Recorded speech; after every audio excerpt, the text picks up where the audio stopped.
Hello guys, I will teach you 11 accounts chapter number 5 subsidiary books. What is meant by subsidiary?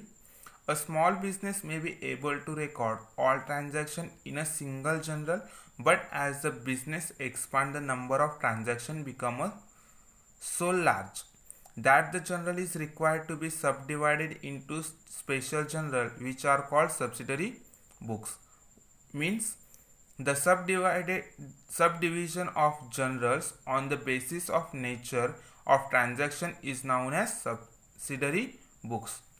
Subsidiary books में हम लोग क्या करते हैं, बहुत सारे अलग अलग ट्रांजैक्शंस होते हैं, सबके ट्रांजैक्शंस रिकॉर्ड अलग अलग प्रॉपरली मेंटेन करने रहते हैं. जैसे कैश बैंक के ट्रांजैक्शंस, क्रेडिट के ट्रांजैक्शंस, बिल्स के ट्रांजैक्शंस या अदर ट्रांजैक्शंस. सब्सिडरी बुक्स के ट्रांजैक्शन को ओरिजिनल भी बोल सकते हो, ओरिजिनल ट्रांजैक्शन एंट्रीज भी बोलते हो, प्राइमरी एंट्रीज भी बोलते हैं. तो आज हम लोग देखेंगे सिंपल कैश बुक. क्या देखेंगे आज हम लोग? Simple cash book. Illustration number 1, page number 124. पहले आपको मैं फॉर्मेट बताता हूँ. In the books of company simple cash book, debit side and credit side. ये तो आप सभी को तो मालूम है. Date, receipt, receipt number, LF number, amount, date, payment, voucher number, LF number, amount. Receipt मतलब समझो वॉच मेरी कंपनी है, उसके अंदर मेरे पास क्या हो रहा है, कैश का इंक्रीज हो रहा है, मतलब मेरे पास क्या हो रहा है, पैसे आ रहे. पेमेंट मतलब कुछ भी सैलरी खर्चा कुछ भी हो रहा है या किसी चीज की जरूरत पड़ी तो मैंने कैश से ट्रांजैक्शन किया, मतलब मेरा क्या हो रहा है, पेमेंट हो रहा है. इजी वे में है ना. तो अभी हम लोग क्या करेंगे, वन बाय वन करते जाएंगे. Prepare a simple cash book 2019 मार्च 1. तो फर्स्ट ऑफ ऑल हम लोग को ऐसे फॉर्मेट बनाना है. तो लिखेंगे ऊपर हेडिंग 2019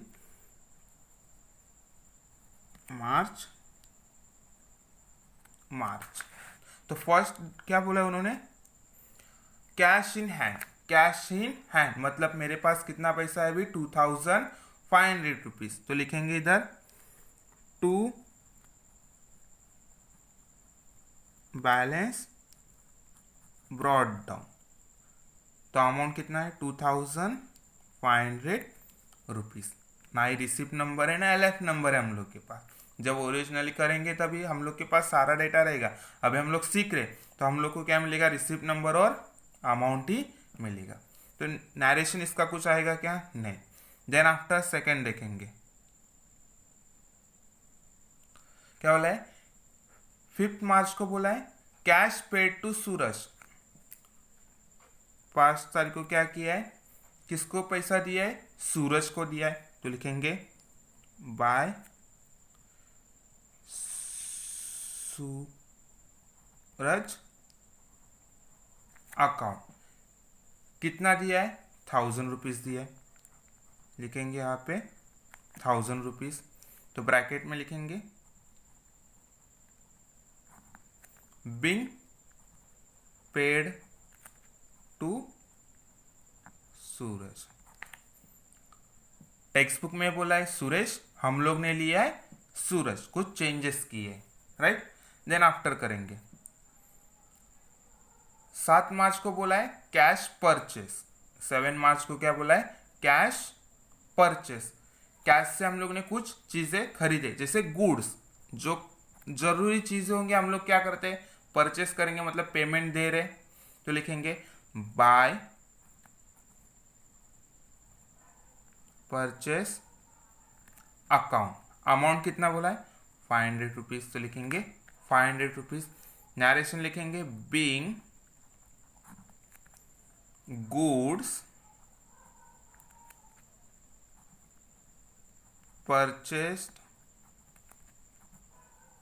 फॉर कैश. किससे परचेस किया हम लोग ने, कैश से. तो हम लोग कैश ही बताएंगे ना, चेक थोड़ी बताएंगे, right. Then after 14 March cash receive from Prakash. Prakash के पास से हम लोग ने क्या किया है, 1000 रुपीज रिसीव किया है. तो इधर लिखेंगे 14 को टू प्रकाश अकाउंट ब्रैकेट में लिखेंगे नरेशन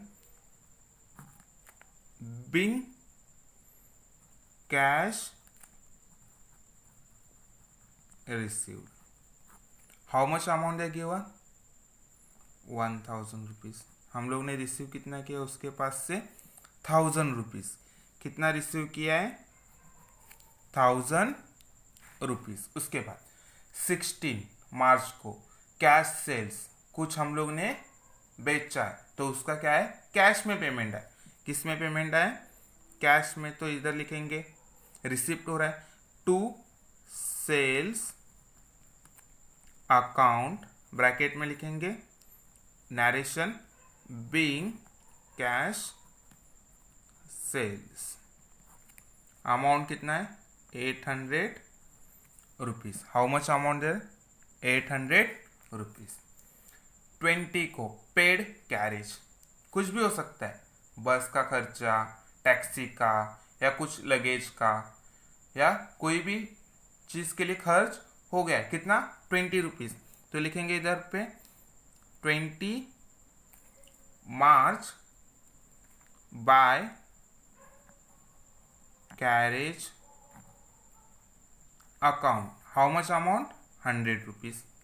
कितना हो रहा है 100। तो नरेशन लिखेंगे बिंग कैरेज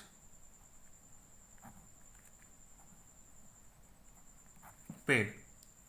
वो 20 रुपीज़ नहीं था, 20 मार्च था। कितना है 20 मार्च।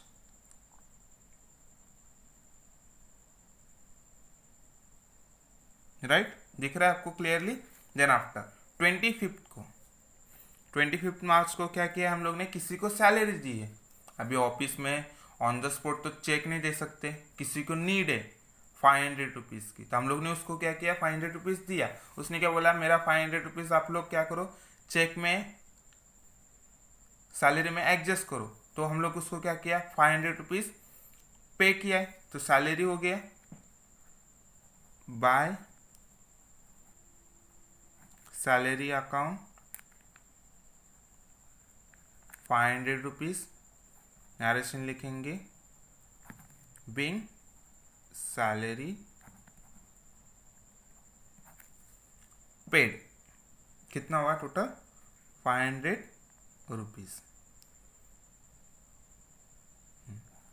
उस अभी सारे एंट्रीज और हो गए हम लोग के। तो अभी हम लोग क्या करेंगे अकाउंट क्या करेंगे क्लोज करेंगे। मार्च महीना हम लोग का ख़त्म हो गया, कुछ भी ट्रांजैक्शंस नहीं है। कैश बुक कभी कभी ईयरली भी रहता है, कभी कभी कैश बुक मंथली भी कोई कोई कैलकुलेट करता है। तो हम लोग देखेंगे रिसिप्ट में कितना अमाउंट आ रहा है 2500, 3500, 4300 हो रहा है। टोटल कितना हो रहा है 4300। और पेमेंट में कितना हो रहा है 2100 रुपीज़। मतलब पेमेंट कम हुआ है, रिसिप्ट मतलब पैसे मेरे पास ज़्यादा है, तो मतलब पेमेंट खर्चा कम है। तो क्या करेंगे डिफरेंस आ रहा है तो यहाँ पे लिखेंगे 4300 रुपीज़। यहाँ पे भी लिखेंगे 4300 रुपीज़। यहाँ पे लिखेंगे बाय बैलेंस कैरिड डाउन। क्या लिखेंगे कैरिड डाउन। तो डिफरेंस कितना आ रहा है 2200 रुपीज़। कितना आ रहा है 2200 रुपीज़। इस साल में मेरे पास इस मंथ में मार्च में मेरे पास कितना बच रहा है 2200 रुपीज़। तो नेक्स्ट मंथ में क्या होगा रिसिप्ट होगा ना, तो लिखेंगे अप्रैल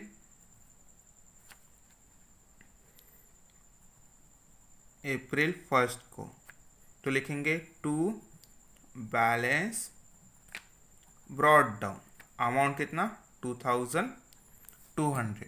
कुछ नहीं है, सादा सिंपल इजी वे है। देखो और एक बार डिटेल में एक्सप्लेन कर देता हूँ जो आपको इजी में समझ में आ सके। कैश बुक में क्या होती है, दो चीज़ें होती है, एक रिसिप्ट और पेमेंट। रिसिप्ट मतलब मेरे पास जो कुछ भी पैसा मेरे पास कैश ट्रांजैक्शन में आ रहा है। पेमेंट मतलब कुछ भी पैसा मेरे पास कैश है उसमें से गुल्लक में से पैसे जा रहे। दोनों को क्या करना है टोटल करना है, कैलकुलेट करना है। टोटल अमाउंट निकालना है, जो डिफरेंस है वो दिखाना है। बच रहे तो carry it down, well and good. नहीं बच रहे, नेगेटिव में जा रहा है तो कुछ नहीं कर सकते। उस मंथ में हम लोग का पास से क्या होगा, खर्चा ज़्यादा है, इनकम कम है। तो ये सब चीज़ें आप लोग को देखना है। कुछ भी डाउट या डिफ़िकल्टीज लगे तो कमेंट बॉक्स में कमेंट कर सकते हो और अपने फ्रेंड्स या रिलेटिव को भी अपना ये वीडियो शेयर कर सकते हो। Thank you.